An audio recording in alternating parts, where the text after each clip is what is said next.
A fundamental principle of tort law is that for most torts, the plaintiff must show that they actually suffered harm in order to obtain a remedy.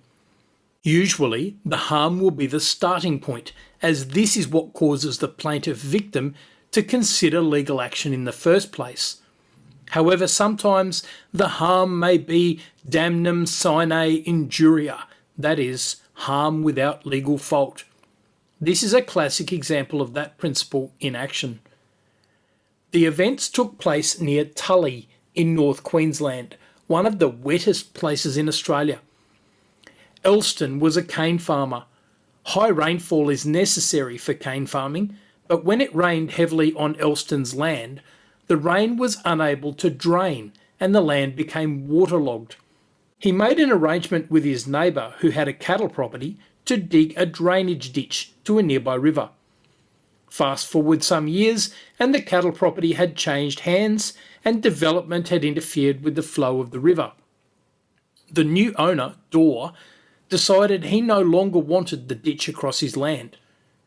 There's a suggestion that he may have been trying to extort large amounts of money from the cane farmers to keep the ditch, but the court made no findings on this point.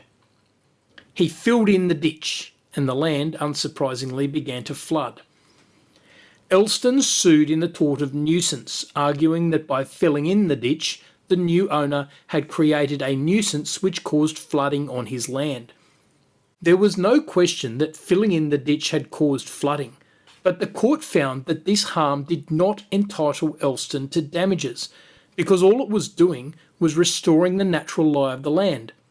Chief Justice Gibbs, along with Justices Wilson and Brennan, said, if the respondent, by filling in the drain, had diverted water onto the appellant's lands, it would have been necessary to decide whether his action in blocking the drain was a reasonable use of his own land in all the circumstances. But that was not the case. The respondent's action has not caused the appellant's land to be damaged, invaded, or interfered with. The damage which the appellants have suffered is due to the natural deficiency of their lands. So the defendant in this case clearly caused harm, but the harm was damnum sine injuria, harm without legal fault.